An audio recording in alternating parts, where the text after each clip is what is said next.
In this session, we'll be looking at the library's two main search tools, the library catalog and the Discover search.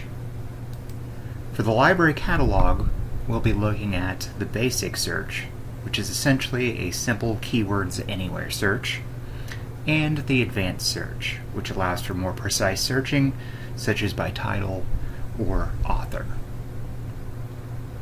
We'll talk about deciphering the catalog record, including how to locate print titles in the library, and I will explain a bit about the system the library uses to organize our books, the Library of Congress Classification System, or LCC. I will also talk about one of the best features of the catalog, the Refine Filters feature, which are helpful for narrowing within your results and fine-tuning your search. Following that demonstration, we'll take a look at the Discover search, which takes the library catalog and adds article searching to the mix. Discover looks nearly identical to the library catalog, except that it searches so much more content. Discover resembles a Google-like search of nearly all the library's collections, including most of our database and online journal materials. I'll talk about how to get the most from your Discover searches, which mainly comes in the form of the refined tools and limiters. To start, you'll want to direct your browser to the library's homepage to get to the library catalog. If you recall, our address is utdallas.edu/library. The page, once you enter it, will default to the Discover search. Click the Library Catalog tab to the right of it to switch to searching the catalog only. You can think of the library catalog as a search engine of the library's physical inventory. That would include print books, government documents, and media items such as DVDs and Blu-rays. You can also search by journal, magazine, or newspaper title. Keep in mind that the library catalog does not search on article level. For that, we'll be using the Discover search later on in this video, which allows for more granular searching. Another important aspect of the catalog is that it doesn't discriminate by format. So if a book or journal is available electronically, it will tell you and provide a link. If the item is in print and available electronically, it will tell you that as well. If it's in print only, it will tell you that. After clicking the Library Catalog tab, it is going to default to a basic search, but if I want to make sure that I am indeed getting just a basic search, I can click on the link for that underneath the search blank, and the page is going to change. And then here I'm being sent into the basic search, which is a keywords anywhere search. You can search by title, by author, or by topic. For this demonstration, I'm going to be searching on Reign of Terror in France. So I'll put in Reign of Terror. And don't worry about capitalizing things. It doesn't matter. That will not affect the search. Just make sure that you spell things correctly. So it is very picky about spelling errors. And then we'll search. Alright, and I get a new page with a list of 67 results. If I look quickly over here on the left-hand side under Refine My Results, I can see a number of limiters, and they kind of indicate the types of materials that I'm getting matches for. So under Resource Type, I'm getting a mix of books. This will be both print and electronic, DVD or media materials, and there's even a journal. Right now it is sorting by relevance by default, so usually the relevance, something is more relevant if the terms that you use show up in the title as opposed to the subject headers or in the book description. So it tends to rank those at the top. So you'll see that our dates kind of jump all over the place, from 1827 to 2019 and so on. Let's say that I just wanted books, ebooks and paper. Then I can go into Resource Type to limit that way. So that didn't remove that many items from my results.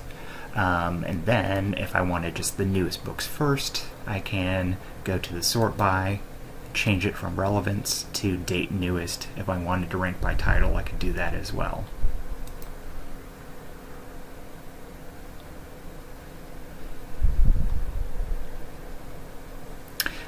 So, limiting to books and ebooks and ranking them by newest first. I've got a list of those items, short display here on the screen.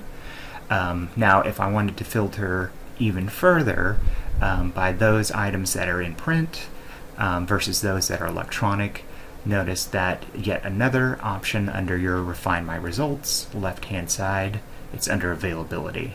It says available in library, then that's talking about a physical copy. In most cases, usually that's a print item. If it is something that's available online, then it will list that as well. And sometimes we carry books in both formats. Once you have your list of results, then we can start looking at these in greater detail. Click on a title to go into the detailed or full record. So I'm going to click on this first one, Afterlives of the Terror, Facing the Legacies of Mass Violence in Post-Revolutionary France by Ronen Steinberg. And right off the bat, I can tell that this is a physical item. So for any physical items, they're going to list available or checked out if they're checked out, but they'll give you available, a location, and a call number. So anything that is listed as a main stacks item is one that you can borrow and take home. Other types of book collections are reference. Those, in most cases, have to stay in the library. Books that are on course reserves usually check out for just a very brief period of time and have to be used in library. Now, you may have noticed that beside the location and call number, it gives you a blue Map It button. So if you're stumbling over where it is that this book is located in the library, just click the Map It. And then that will show you a map telling you the floor. So here we can see that this book is up on the 3rd floor and it is at the very back of that floor.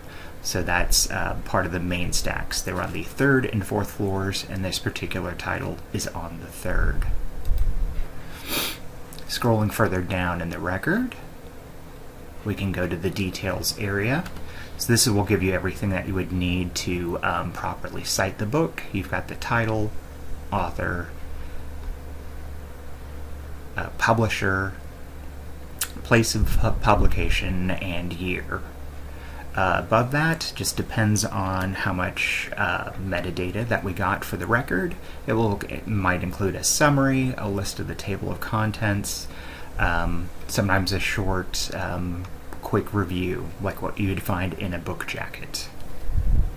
And then above that will be a list of subject headers. These are the subject headings that have been applied by the Library of Congress. You may have noticed that when we went into this record and saw the call number here, it's this DC 183.5.S74. That call number just places this book in the area of the history of France, and then more specifically the Reign of Terror, post-revolutionary France. Next, at the very bottom of the record, and you will see this just with print items only, there is this virtual browse feature. What I like about virtual browse is that it lets you see what else you can expect to find on the shelf beside this book. So here's ours, the Afterlives of the Terror, that we just found. And then if I were to go into the stacks and look beside this book, I can see that there's the Ebertistes to the Guillotine book. That would be to the left of it. The Revolution Against the Church to the right. All with similar call numbers, DC 183.5. So your call number essentially designates a subject area where you will find this particular title. And I'll talk for a moment a bit more about call numbers. But first, let's finish up with the detailed record. So if I scroll back to the top, there is this Send To area. What helps out a lot of students is that the most popular feature here is the citation. So look for that quotation button, and you can click on that, and it pre-formats your citation in MLA, APA, and Chicago-Turabian formats. Now, while this feature is very convenient, I want to stress that it is not always very accurate. So sometimes it will misplace items, put things out of order, forget certain punctuation, omit years or page numbers. So please be sure to check the accuracy of the citation that they've given you before including it in your work. At the very least, it gives you a nice baseline to work from. Okay, and then besides the citation feature, another popular one, several of them, is you will see these export buttons. So if you use citation management software, which is outside of the scope of this particular presentation, but if you use software like Zotero, EndNote, ProCite, BibTeX, EasyBib, then there are these quick export buttons that can send your citation to those programs. So now that we've talked about what a record looks like for a print item, I want to go into a bit more detail on the Library of Congress call number classification system. So at the McDermott Library, and really just about any college or university library that you go to, for their classification system, they use what is called Library of Congress. We all use Library of Congress, not the Dewey Decimal. But once you get down the basics of Library of Congress, if you go to another library using the LC system, then you'll be able to easily navigate their collections. The Library of Congress call number system is an alphanumeric system, so your call numbers will actually start with a letter or pair of letters, and each letter, broadly speaking, covers a general subject area. So you will be provided with, in this class, a handout on the call numbers for topics in history. So I've got it up right here on the screen, and you will see that the D class of the LC system covers world history. That's basically everywhere except the Americas. So you've got your European history, African history, and Asian history. And so on this sheet that you'll be getting, I've just put in the broad categories for history of various countries. So if you recall from our demonstration on the Reign of Terror in France, the call number was in the DC area, and notice here that the DC call number range covers the history of France. So once you get past that letter or pair of letters and into the numbers after that, they basically will designate either a particular figure or author or time period or a particular location within that location if it's something like this, history of a particular country. So your D classes are world history, and then next, for the history of the Americas, you will look in the E call number for that, and then the F class covers the history of individual states in North America. So if you want to explore these and go deeper into that, be my guest and follow the links that are provided within there. I've also given the floor maps for where books are located underneath these call numbers.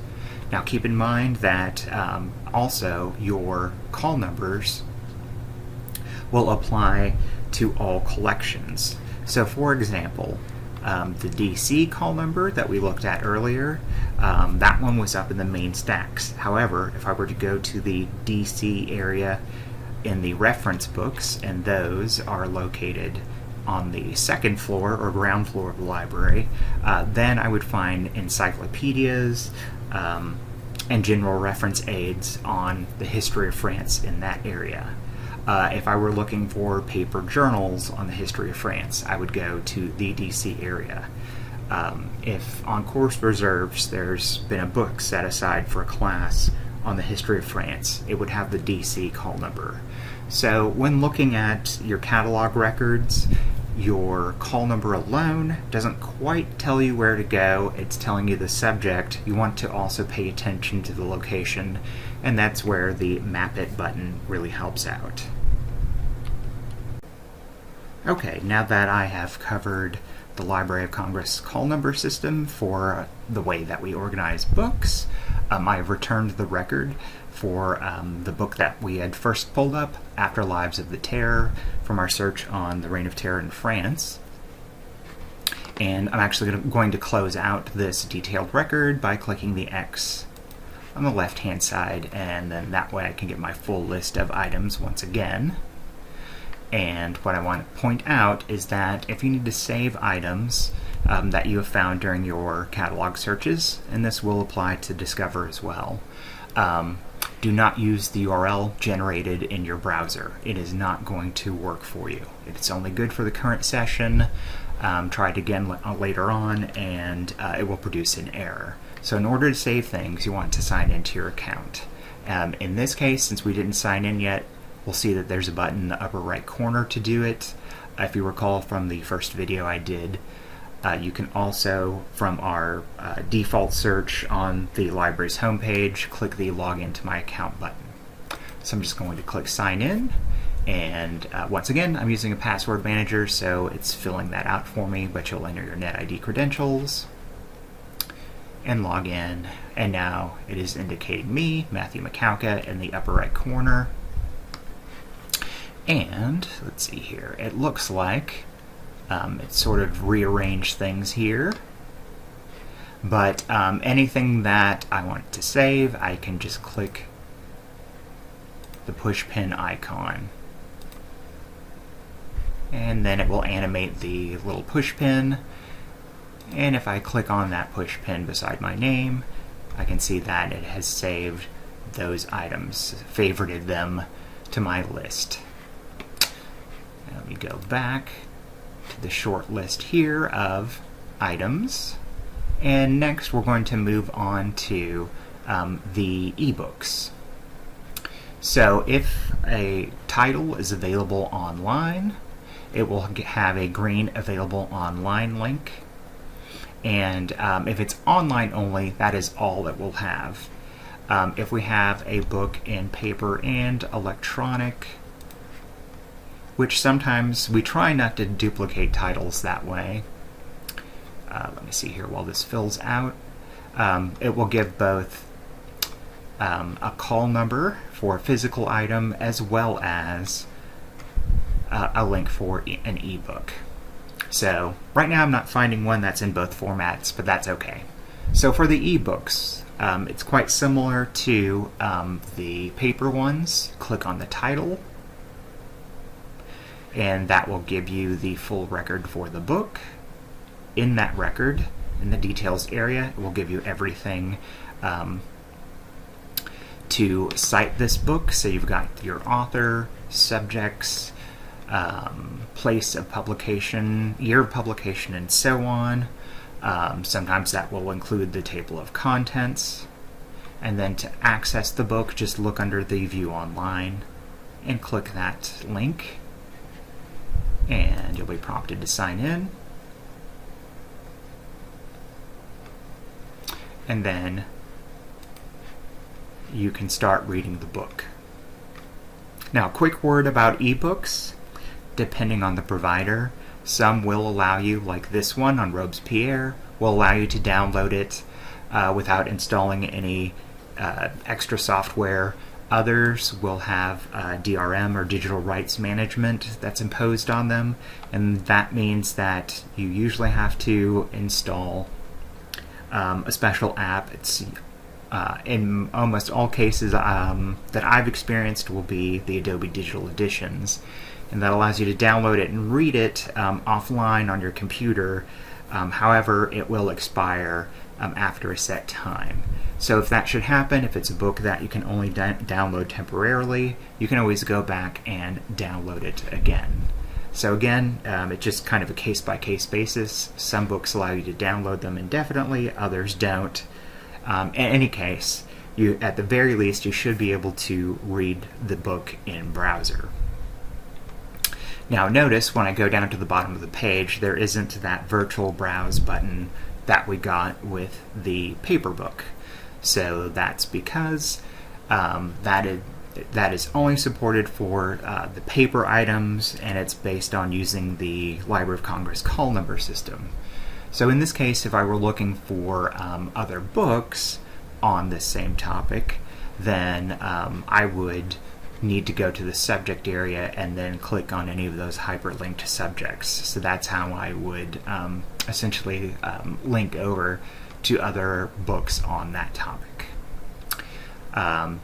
Last but not least, don't forget your list of icons here at the top of the screen under the Send To. So just like with the paper, we've got the citation button.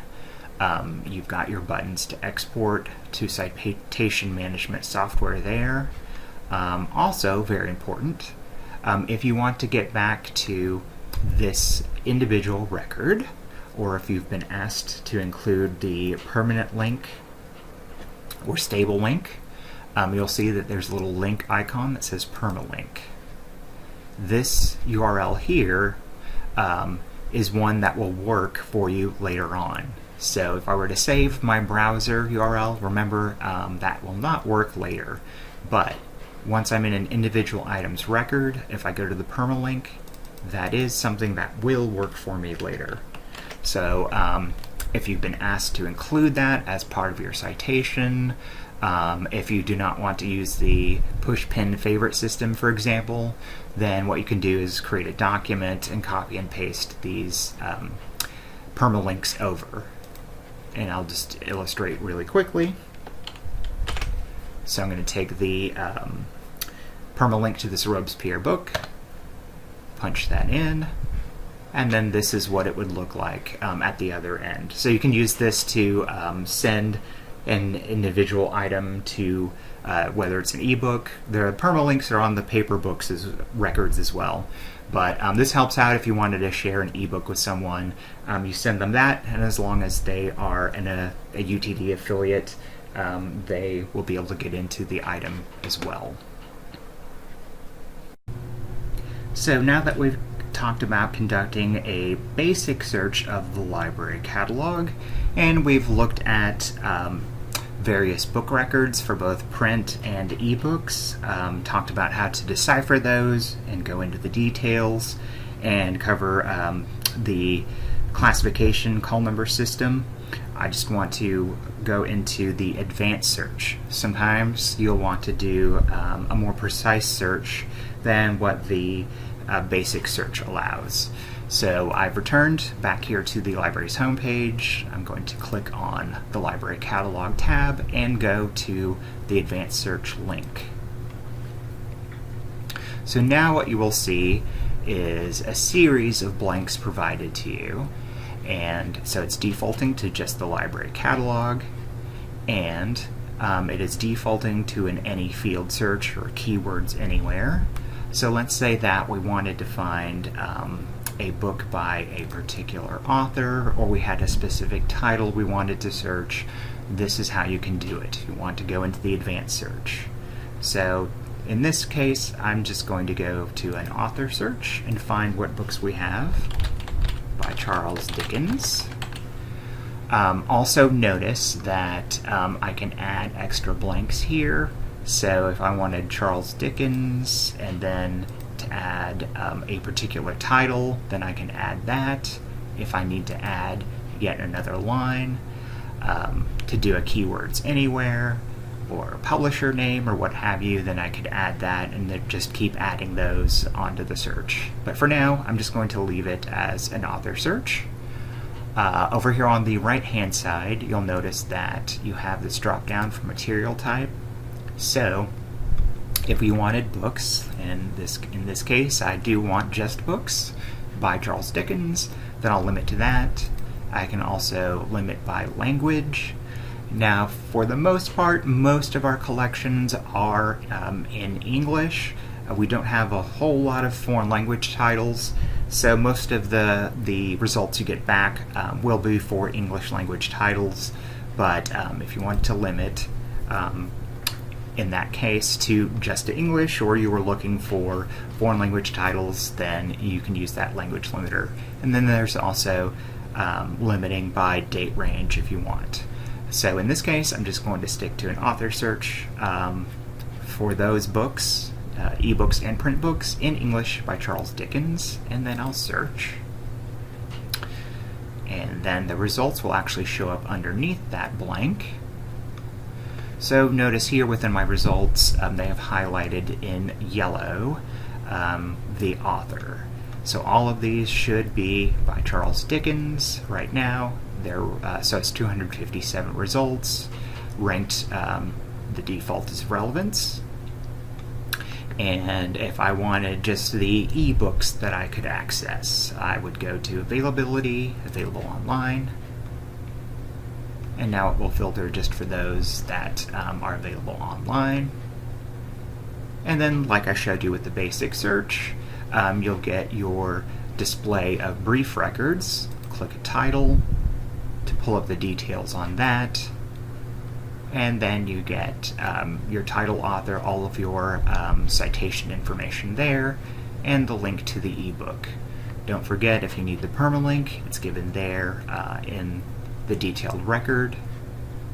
And if I wanted to save any of these items to access later, then I can use the push pin to add those to my favorites. So just make sure that you are signed in first.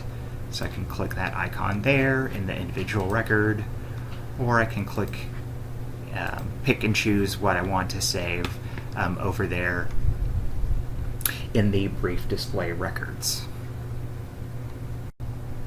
Finally, we're going to close by taking a look at the Discover search, which is the default search when you come into the library's homepage. You can think of the Discover search as the library catalog on steroids, or a Google-like search of just about all of the library's collections. It combines our catalog, so it covers everything that the catalog does, with most, but not quite all, but most of the content of our online databases. And our databases mostly are journal subscriptions here. So it adds to the library catalog basically an article search. So it's going to default to basic search, but you'll notice here that it looks very similar to the catalog, except that it is just searching more content. For this demonstration, and for the sake of time, I'm just going to go into an advanced search. So I'm going to click on that link there. And on the next page, notice that this looks like the advanced search that we did in the catalog, except now the radio button for articles, books, and more is highlighted. Discover is just a short term for the articles, books, and more search. It's the everything and the kitchen sink search. So just like with the advanced search with the catalog, it's going to default to keywords anywhere in any field. But if you want to restrict to title or author or subject, you can do that here. I'm just going to leave it on its default settings, and we'll do a search on the Richmond Bread Riot. It's a riot that occurred during the Civil War when the Confederate States were running short on food. And now I will click search.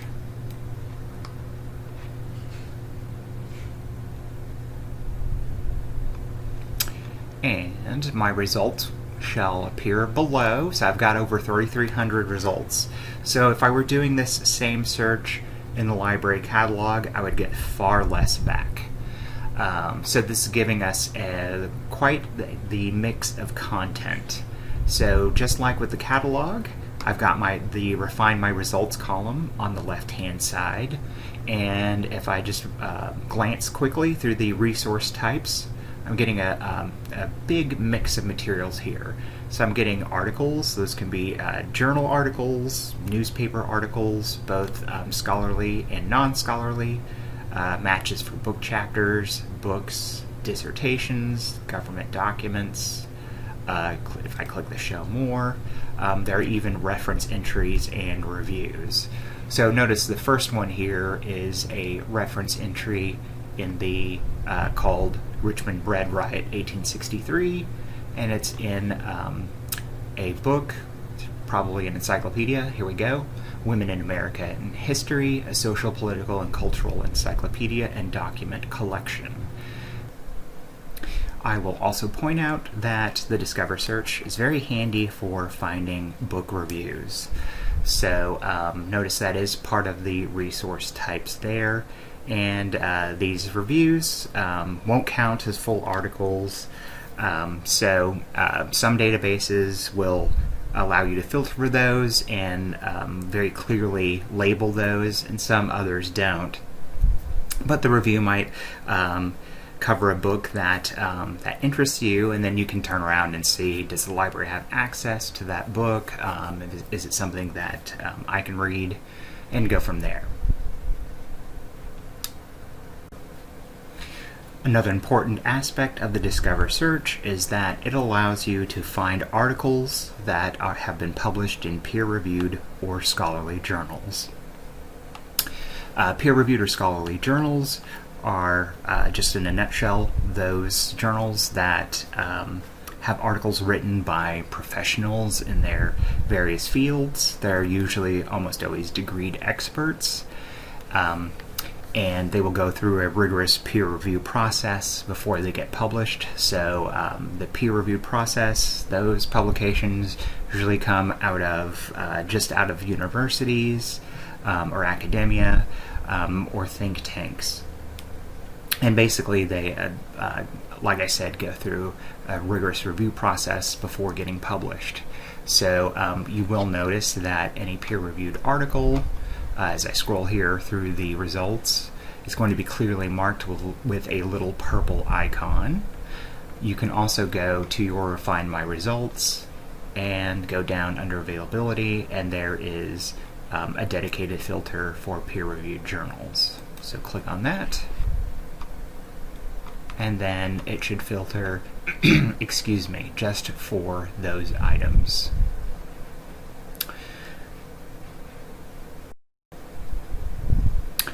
I will also point out that don't forget that if you only want articles and not book reviews, since a lot of book reviews are published in peer-reviewed journals, and those reviews do not count as a peer-reviewed article, just make sure that you exclude those from your search by just clicking Articles Only.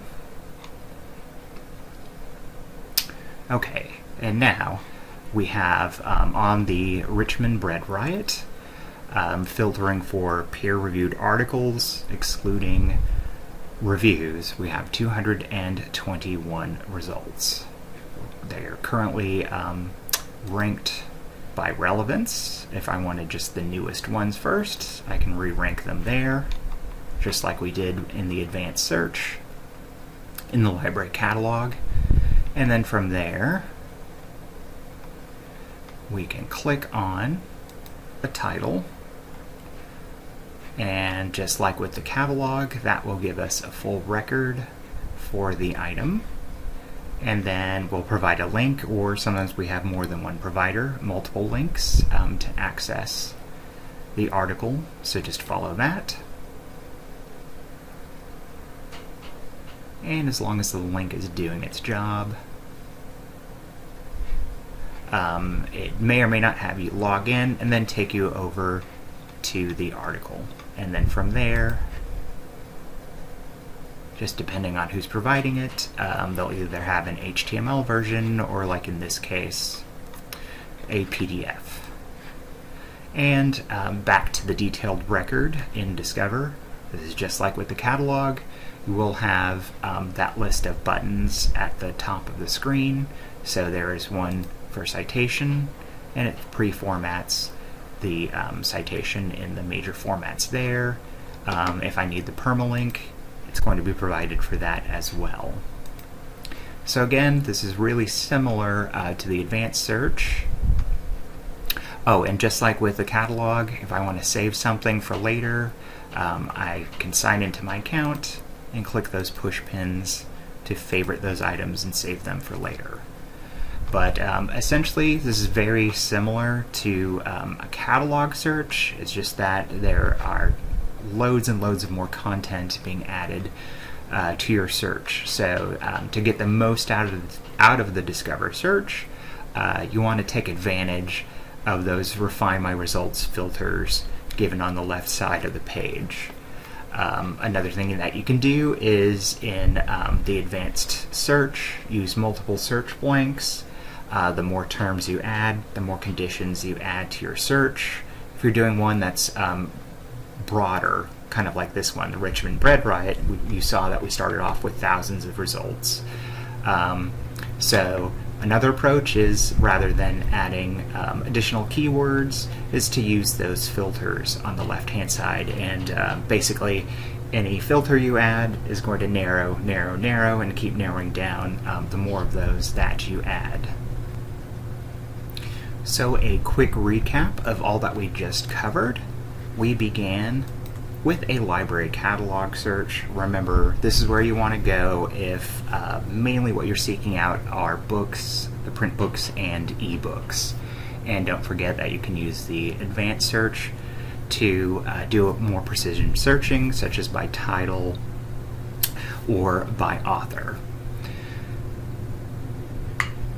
The Discover search, on the other hand, broadens the content being searched. It combines the catalog with a lot of our electronic collections, so it will include articles, electronic reference book entries. It'll go down to electronic book chapter level as well. So it really expands the content that you use there. And so I urge you, when using that, just to make sure that that you're using those limiters to narrow within your results. So that's usually a good approach to take. We've also covered, besides that, just kind of how to handle and navigate the records. So remember with the catalog that you can use the virtual browse to look at, to find similar books for the print books or the subject headers, to click over to other books and ebooks on the same subject. And you've also had a quick lesson in the Library of Congress classification system. So with that, we'll close things out. Best of luck in your research. From here on out, it just takes you kind of playing around with these tools. They might seem a little confusing or clunky at first, but once you get used to it, you'll see that we just have a wonderful wealth of resources and information at the McDermott Library. Thank you.